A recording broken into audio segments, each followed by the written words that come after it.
Hi friends, welcome to ತನು ಸ್ವಯಂ ಅಡುಗೆ. ಇವತ್ತಿನ ದಿನ ಒಂದು ಸೂಪರ್ ಟೇಸ್ಟಿಯಾಗಿರುವಂಥ ಹುಬ್ಳಿ ಧಾರವಾಡ ಸ್ಟೈಲ್ನಲ್ಲಿ ಮಿರ್ಚಿ ಬಜ್ಜಿ ಹೇಗೆ ಮಾಡೋದು ತೋರಿಸ್ತೀನಿ. ಬನ್ನಿ ಹೇಗೆ ಮಾಡೋದು ಅಂತ ಕ್ವಿಕ್ಕಾಗಿ ನೋಡ್ಕೊಂಬರೋಣ. ಇದೊಂದು ಪರ್ಫೆಕ್ಟ್ ಮೆಥಡ್ ಅಂತ ಹೇಳ್ಬೋದು. ಇವಾಗ ನೋಡಿ, ಒಂದು ಮಿಕ್ಸಿಂಗ್ ಬೌಲ್ಗೆ ಒಂದು 2 ಕಪ್ ಆಗುವಷ್ಟು ಕಡಲೆ ಹಿಟ್ಟನ್ನು ಹಾಕ್ಕೊಳ್ತಾ ಇದ್ದೀನಿ. ಕಡಲೆ ಹಿಟ್ಟನ್ನು ಜರಡಿ ಹಿಡಿದು ತೊಗೊಳ್ತಾ ಇದ್ದೀನಿ. ನೀವು ಕೂಡ ಅಷ್ಟೇ, ಯಾವಾಗಲೂ ಮಿರ್ಚಿ ಬಜ್ಜಿ ಮಾಡುವಾಗ ಜರಡಿ ಹಿಡಿದು ಕಡಲೆ ಹಿಟ್ಟನ್ನು ತೊಗೊಳ್ಳಿ, ಆವಾಗ ತುಂಬ ಚೆನ್ನಾಗಿ ಬರುತ್ತೆ. ಸ್ವಲ್ಪ ರುಚಿಗೆ ಎಷ್ಟು ಬೇಕಷ್ಟು ನೋಡಿಕೊಂಡು ಉಪ್ಪು ಹಾಕ್ಕೊಂಡಿದ್ದೀನಿ. ಹಾಗೆಯೇ 1 ಟೀ ಸ್ಪೂನ್ ಆಗೋಷ್ಟು ಅಜ್ವಾಯಿನು, ಅರ್ಧ ಟೀ ಸ್ಪೂನ್ ಆಗೋಷ್ಟು ಸೋಡಾ, ಅಂದರೆ ಅಡುಗೆ ಸೋಡಾ ಇರುತ್ತಲ್ಲ ನಾರ್ಮಲಾಗಿ, ಅದನ್ನೇ ಒಂದು ಅರ್ಧ ಟೀ ಸ್ಪೂನಷ್ಟು ಹಾಕ್ಕೊಂಡಿದ್ದೀನಿ.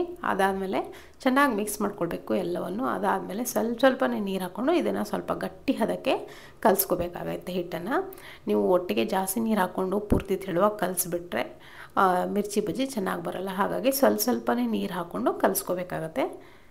ಒಂದು ಫೈನಲ್ಲಾಗಿ ನೀವು ಈ ಹದಕ್ಕೆ ನೋಡಿ, ನಾನಿಲ್ಲಿ ಯಾವ ಥರ ತೋರಿಸ್ತಿದ್ದೀನಲ್ಲ ಆ ಹದಕ್ಕೆ ಇಲ್ಲಿ ಕಲಿಸ್ಕೋಬೇಕಾಗತ್ತೆ. ಗಟ್ಟಿಯಾಗಿ ಕಲಿಸ್ಕೋಬೇಕು ಹಿಟ್ಟನ್ನು. ಪೂರ್ತಿ ಗಟ್ಟಿನೂ ಅಲ್ಲ ನೋಡಿ, ಈ ಥರ ಸ್ಪೂನಿಂದ ಬಿಟ್ಟರೆ ಆರಾಮಾಗಿ ಡ್ರಾಪ್ ಆಗಬೇಕು, ಆ ಥರ ಕಲಿಸ್ಕೊಂಡಿದ್ದೀನಿ. ಇವಾಗ ಇದನ್ನು ಮುಚ್ಚೊಂದು 15 ನಿಮಿಷ ನೆನೆ ಹಾಕ್ಬಿಡೋಣ. ಹಿಟ್ಟನ್ನು ಚೆನ್ನಾಗಿ ನೆನಿಬೇಕು, ಯಾಕಂದರೆ ಸೋಡಾ ಹಾಕಿರ್ತೀವಲ್ವ ಅದಕ್ಕೆ. ಇವಾಗ ನೋಡಿ, ಮಿರ್ಚಿ ಮೆಣಸಿನ್ಕಾಯಿ ತೊಗೊಂಡಿದ್ದೀನಿ. ನಿಮ್ಮಲ್ಲಿ ಈ ಥರ ಸಿಗದೇ ಇದ್ದರೆ ನಾರ್ಮಲ್ ಮೆಣಸಿನ್ಕಾಯಿಂದನೇ ಸ್ವಲ್ಪ ಬೀಜಗಳನ್ನ ತೆಗೆದು ನೀವು ಮಾಡ್ಕೋಬೋದು. ಬಟ್ ಮಿರ್ಚಿ ಮೆಣಸಿನ್ಕಾಯಿ ತೊಗೊಂಡ್ರೆ ಮಾತ್ರ ತುಂಬ ಚೆನ್ನಾಗಿ ಬರುತ್ತವೆ ಮಿರ್ಚಿ. ಸೊ ನೋಡಿ, ನಾನಿಲ್ಲಿ ಒಂದು ಸ್ಲೈಸ್ ಕೊಟ್ಕೊಳ್ತಾ ಇದ್ದೀನಿ. 2 ಕಡೆ ಕಟ್ ಮಾಡ್ಕೊಳ್ಳಲ್ಲ, ಒಂದು ಸೈಡ್ ಮಾತ್ರ ಈ ಥರ ಕಟ್ ಮಾಡಿಕೊಂಡು ಬೀಜನ ತೆಗಿಯೋಕ್ಕೆ ಅಂತ ಕಟ್ ಮಾಡ್ಕೊಳ್ತಾ ಇದ್ದೀನಿ. ಹಾಗೆಯೇ ಇಲ್ಲಿ ಸ್ಟಫಿಂಗ್ ಮಾಡ್ತಿರೋದ್ರಿಂದ ಸ್ಟಫಿಂಗು ಕೂಡ ಈಸಿ ಆಗುತ್ತೆ. ಹಾಗಾಗಿ ಬೀಜ ತೆಗೆದುಬಿಡಿ. ಮೆಣಸಿನ್ಕಾಯಿ ಜಾಸ್ತಿ ಖಾರ ಇಲ್ಲ ಅಂದರೆ ಬೀಜ ತೆಗಿಯೋ ಅಗತ್ಯ ಇಲ್ಲ. ಆದರೂ ಕೂಡ ಬಾಯಲ್ಲಿ ಸಿಗುತ್ತೆ ಅಂತ ಸ್ವಲ್ಪ ತೆಗಿಬೇಕು. ಒಂದು ಸ್ವಲ್ಪ ಉಳಿಸಿ ನಾನು ತೆಗಿತಾ ಇದ್ದೀನಿ. ನೋಡಿ, ದೊಡ್ಡದಿರೋಂಥ ಮೆಣಸಿನ್ಕಾಯಲ್ಲಿ 2 ಭಾಗ ಮಾಡ್ಕೊಳ್ತಾ ಇದ್ದೀನಿ.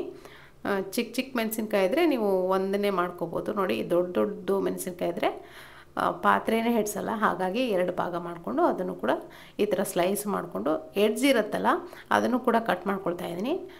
ಆವಾಗ ಚೆನ್ನಾಗಿ ಬೇಯುತ್ತೆ, ಫ್ರೈ ಆಗುತ್ತೆ ನಾವು ಫ್ರೈ ಮಾಡೋವಾಗ.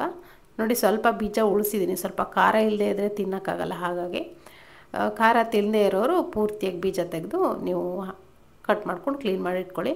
ಇವಾಗ ಒಂದು ಮಿಕ್ಸಿಂಗ್ ಬೌಲ್ಗೆ, ಚಿಕ್ಕ ಬೌಲ್ಗೆ ಒಂದು 2 ಟೀ ಸ್ಪೂನ್ ಅಷ್ಟು ಜೀರಿಗೆ ಪುಡಿ, ಹಾಗೆಯೇ ಉಪ್ಪನ್ನು ಹಾಕ್ಕೊಳ್ತಾ ಇದ್ದೀನಿ. ಹಾಕ್ಕೊಂಡು ಚೆನ್ನಾಗಿ ಮಿಕ್ಸ್ ಮಾಡ್ಕೋಬೇಕು. ನಿಮಗೆ ಬೇಕಿದ್ದರೆ ಇದಕ್ಕೆ ಹುಣಸೆ ರಸ ಕೂಡ ಹಾಕ್ಕೋಬೋದು, ತುಂಬ ಚೆನ್ನಾಗಿರುತ್ತೆ.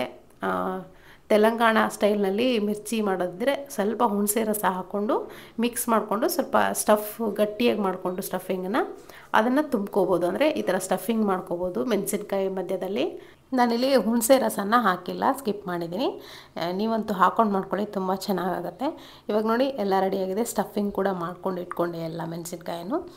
ಹಿಟ್ಟು ಕೂಡ ಇಲ್ಲಿ ಚೆನ್ನಾಗಿ ನೆನೆದಿದೆ. ನೀವು ಹಿಟ್ಟು ಕಲಿಸ್ಬೇಕಾದ್ರೆ ಒಂದು ನೆನಪಿಟ್ಕೊಳ್ಳಿ, ಯಾವುದೇ ರೀತಿ ಗಂಟುಗಳಿಲ್ಲದೆ ಇರೋ ಥರ ಹಿಟ್ಟನ್ನು ಕಲಿಸ್ಕೋಬೇಕಾಗತ್ತೆ. ಇವಾಗ ನೋಡಿ, ಮಿರ್ಚಿ ಮಾಡಲಿಕ್ಕೆ ಅಂದರೆ ಇವಾಗ ಸ್ಟ್ರೀಟ್ ಸ್ಟೈಲೆಲ್ಲ ಸಿಗುತ್ತಲ್ಲ ನಿಮಗೆ, ಹೋಟೆಲ್ ಸ್ಟೈಲಲ್ಲಿ ಮಿರ್ಚಿ ಮಾಡೋಕ್ಕೆ ಚೆನ್ನಾಗಿ ನೆನೆದಿರುವಂಥ ಹಿಟ್ಟಲ್ಲಿ ನೋಡಿ, ಮೆಣಸಿನ್ಕಾಯಿ ಏನು ಕಟ್ ಮಾಡಿರುವಂಥ ಭಾಗದ ಮೇಲ್ಗಡೆ ಹಿಟ್ಟು ಬರಬೇಕು, ಕಡಲೆ ಹಿಟ್ಟು ಬರೋ ಥರ ಮಾಡಿಕೊಂಡು ಇನ್ನೊಂದು ಎಡ್ಜನ್ನು ನೋಡಿ ಈ ಥರ ಗ್ರೀಸ್ ಮಾಡ್ಕೋಬೇಕು. ಈ ಮೆಣಸಿನ್ಕಾಯಿ ಕಾಣಿಸ್ಬೇಕಾರದ ಆ ಥರ ಸವರ್ಕೊಂಡು ಎಡ್ಜಿಗೆ ಈ ಥರ ಒಂದೊಂದೇ ಮಿರ್ಚಿ ಮೆಣಸಿನ್ಕಾಯಿಗಳನ್ನು ಕಾಯ್ದಿರೋಂಥ ಎಣ್ಣೆಯಲ್ಲಿ ಬಿಟ್ಕೊಂಡು ಹೋಗಿ ಪಾತ್ರೆ ಎಷ್ಟು ಇಡ್ಸುತ್ತೋ ಅಷ್ಟು ಮಾತ್ರ ಹಾಕ್ಕೊಳ್ಳಿ. ಯಾಕಂದರೆ ಇದು ಡಬಲ್ ಸೈಜ್ ಆಗುತ್ತೆ. ಹಾಗಾಗಿ ಎಷ್ಟು ಇಡ್ಸುತ್ತೋ ಅಷ್ಟು ಮಾತ್ರ ಹಾಕ್ಕೊಳ್ಳಿ. ನೋಡಿ, ನಾನಿಲ್ಲಿ ಜಾಸ್ತಿನೇ ಹಾಕ್ಕೊಂಬಿಟ್ಟೆ. ನೋಡಿ, 5 ಹಾಕ್ಕೊಂಡಿದ್ದೀನಿ. 4 ಮಾತ್ರ ಹಾಕ್ಕೊಂಡು ಚೆನ್ನಾಗಿ ಫ್ರೈ ಮಾಡ್ಕೋಬೇಕಾಗಿತ್ತು. ನೋಡಿ, ಚೆನ್ನಾಗಿ ಫ್ರೈ ಆಗ್ತಾಯಿದೆ. ನೋಡಿ, ಇವಾಗ ನೋಡ್ತಿರ್ಬೋದು ಯಾವ ರೀತಿ ಕಲರ್ ಚೇಂಜ್ ಆಗಿದೆ. ಈ ಥರ ಕಲರ್ ಚೇಂಜ್ ಆದಮೇಲೆ ಮೆಣಸಿನ್ಕಾಯಿ ಕೂಡ ಫ್ರೈ ಆಗುತ್ತೆ, ಮಿರ್ಚಿ ಕೂಡ ಚೆನ್ನಾಗಿ, ಬಜ್ಜಿ ಕೂಡ ಚೆನ್ನಾಗಿ ಫ್ರೈ ಆಗಿರುತ್ತೆ, ತುಂಬ ಚೆನ್ನಾಗಾಗುತ್ತೆ. ಮೆಣಸಿನ್ಕಾಯಿ ನಿಮಗೆ ಫ್ರೈ ಆಗಲ್ಲ ಪೂರ್ತಿ. ಈ ಥರ ಮೆಣಸಿನ್ಕಾಯಿ ಕಾಣಿಸ್ಲಾರ್ದಂಗೆ ಫ್ರೈ ಮಾಡಿಕೊಂಡ್ರೆ. ಇವಾಗ ಎಲ್ಲ ಮಿರ್ಚಿಗಳನ್ನು ಇದೇ ಥರ ಫ್ರೈ ಮಾಡ್ಕೊಂಡು ತೆಗೆದಿದ್ದೀನಿ. ನೋಡ್ತಿರ್ಬೋದು ಯಾವ ರೀತಿ ಇದೆ ಅಂತ. ನೋಡ್ತಿದ್ರೇ ಯಾವಾಗ ತಿಂತೀವೋ ಅಂತ ಅನ್ನಿಸ್ತಿದೆ ಅಲ್ವಾ. ಖಂಡಿತ ನೀವು ಕೂಡ ನಿಮ್ಮಲ್ಲಿ ಇದೇ ಥರ ನೀವು ಕೂಡ ನಿಮ್ಮ ಮನೇಲಿ ಮಾಡ್ಕೊಂಡು ನೋಡಿ ಹೇಗಿತ್ತು ಅಂತ ಅಭಿಪ್ರಾಯ ತಿಳಿಸಿ. ಹುಬ್ಳಿ ಧಾರವಾಡ ಸ್ಪೆಷಲ್ ಮಸಾಲ ಮಿರ್ಚಿ ಬಜ್ಜಿ ರೆಡಿಯಾಗಿದೆ. ಖಂಡಿತ ಈ ರೆಸಿಪಿ ಇಷ್ಟ ಆಗಿದ್ರೆ ಒಂದು ಲೈಕ್ ಮಾಡೋದನ್ನು ಮರಿಬೇಡಿ. ಹಾಗೆ ನಮ್ಮ ಚಾನಲ್ಗೆ ಯಾರು ಸಬ್ಸ್ಕ್ರೈಬ್ ಮಾಡ್ಕೊಳ್ಳಿ, ದಯವಿಟ್ಟು ಸಬ್ಸ್ಕ್ರೈಬ್ ಮಾಡ್ಕೊಳ್ಳಿ. Thank you.